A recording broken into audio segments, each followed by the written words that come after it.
रामकृष्ण हरे. सज्जन हो, आज आपणापुढे मोक्षाचे द्वारपाल या विषयावर हा भाग सादर करणार आहे.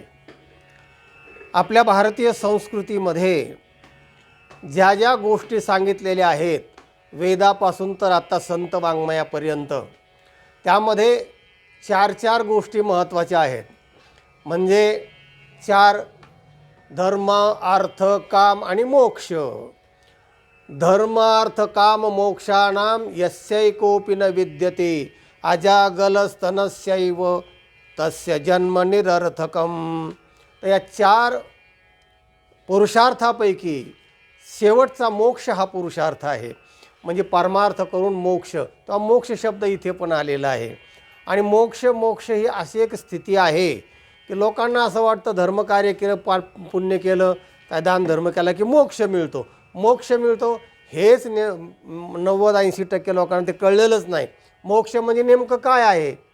नाही देवापासी मोक्षाचे गाठोडे आणोनी पुढती द्यावे करी. मोक्ष म्हणजे काय एखादं गाठोडं नाही किंवा ते स्वर्गातही मिळत नाही.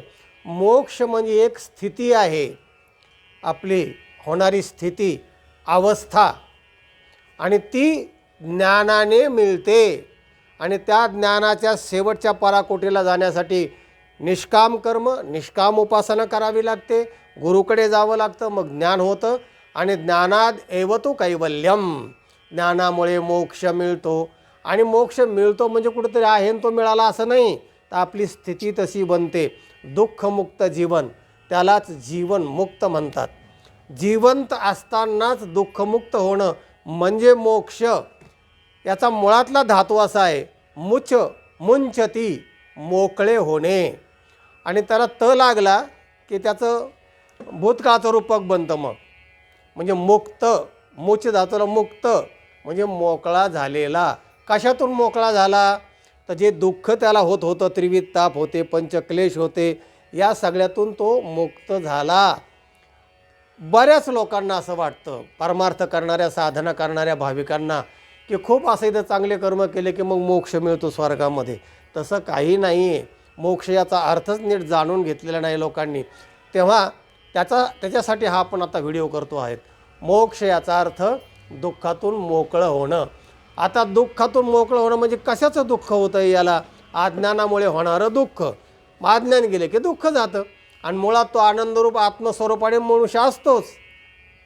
तेव्हा दुःख मुक्ती आणि सुखप्राप्ती ह्याच्या दोन गोष्टी आपल्याला वाटतात ना, तर त्या सापेक्ष आहेत.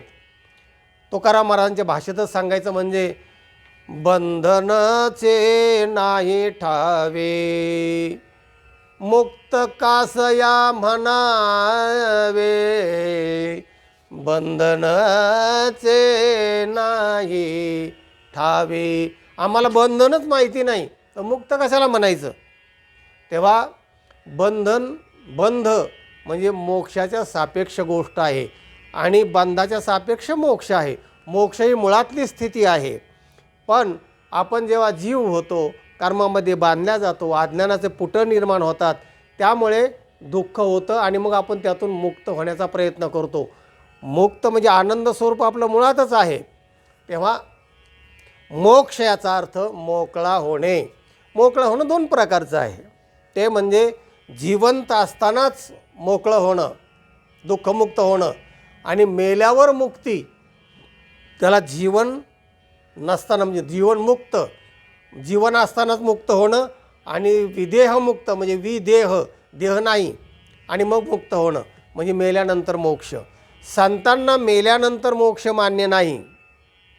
तर याचे देही याचे डोळा भोगो मुक्तीचा सोहळा.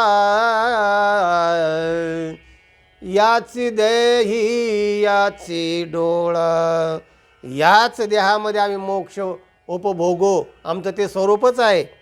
तेव्हा अशा प्रकारचं संतांचं म्हणणं आहे. तेव्हा आता मोक्ष म्हणजे मुक्त, आणि मोक्षाच्या नंतर आणखीन एक चार गोष्टी आहेत, त्याला मुक्ती म्हणतात. त्या मात्र आणखीन चार आहेत, त्या भक्तीमुळे मिळतात. तर त्या कशा आहेत? तर त्या चार मुक्त्या अशा आहेत. एक सलोकता, म्हणजे जर तुम्ही भगवंताची भक्ती केली तर त्या भगवंताच्या लोकामध्ये तुम्हाला जागा मिळते. लोकता, त्याचा लोक प्राप्त होत म्हणजे वैकुंठ प्राप्त होत असं म्हणा. त्याच्यानंतर दुसरी स्थिती आहे म्हणजे दुसरी स्टेप आहे समीपता. वैकुंठासुद्धा देवाच्या एकदम समीप जागा मिळणं ती दुसरी आहे समीपता. आणि तिसरी आहे सयुजता. युज म्हणजे जोडणे, सयुजता म्हणजे देवाच्या शरीराला जोडल्या गेलं. जसं 4 भुजाचा देव झाला म्हणजे काय भक्तासाठी 2 भुजा फुटल्या असं वर्णन आहे. तेव्हा सायुज्यता म्हणजे सयुजता. आणि चौथी आहे स्वरूपता, भगवत स्वरूप होणं. ही पण भक्तीची चौथी स्टेप आहे.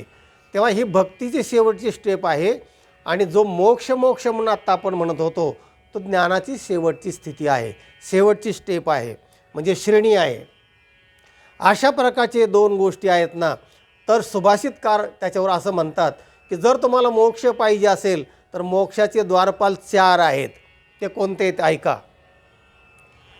शमो विचार संतोष, चतुर्थ साधू समागम. हे 4 सांगितलेत. या श्लोकाची सुरुवात अशी आहे. मोक्षद्वारे द्वारपाल चत्वार प्रकीर्तित. मोक्षाच्या दारातले द्वारपाल चत्वार प्रकीर्तिता 4 आहेत सांगितलेले आहेत. कोणते? शम म्हणजे मनोनिग्रह, इंद्रियांचं शमन करणं, इंद्रिय ताब्यात ठेवणं. आणि दुसरा आहे सारासार विचार, हा दुसरा द्वारपाल आहे म्हणजे आत्म अनात्म विचार. हा दुसरा द्वारपाल आहे म्हणजे आत्म अनात्म विचार करणं. तिसरा आहे संतोष, संतोष पुरुषस्य परनिधानम असं म्हटलं आहे. गोधन गजधन वाजे धन रतन धन खान, जब आवे संतोष धन ओ धन धोली समान. संतोष हे एक धन आहे म्हणजे समाधान. तर ते धन ज्ञानाने मिळतं. तर संतोष भाग्य परम निधानम असं म्हटलेलं आहे. संतोष हा मनुष्याचं निधान आहे, धन आहे. म्हणजे हा तिसरा द्वारपाल आहे. आणि चौथा महत्त्वाचा द्वारपाल आहे साधू समागम. आणि म्हणून संत संग देये सदा. साधूंची संगतीवर इतके अभंग आहेत संतांचे, जवळजवळ 20-25% अभंग तसेच आहे. संत संग दे मला असं भगवंताला सारखी मागणी मागितलेली आहे. साधू समागमाचं महत्त्व सगळ्या ग्रंथामध्ये सगळ्या संतांनी सांगितलेलं आहे. तेव्हा अशा प्रकारचा हा 4 द्वारपालाचा मोक्षातल्या दाराचा हा महत्त्वाचा श्लोक आहे. मोक्षद्वारे द्वारपाल चत्वार प्रकीर्तित. कोणते 4? शम, विचार, संतोष आणि साधू समागम. या 4 गोष्टी माणसाने केल्या की मनुष्य आनंदी होतो. काळ सारावा चिंतने. आणि तिथपर्यंत जाण्यासाठी, या द्वारपालांकडे जाण्यासाठी माणसाने आपल्या मनाची साधना केली पाहिजे. ते संत सांगतात त्यासाठी चिंतनात काळ घालवला पाहिजे. काळ सारावा चिंतने, एकांतवासे गंगा स्नाने, देवाच्या पूजने, प्रदक्षिणा तुळशीच्या.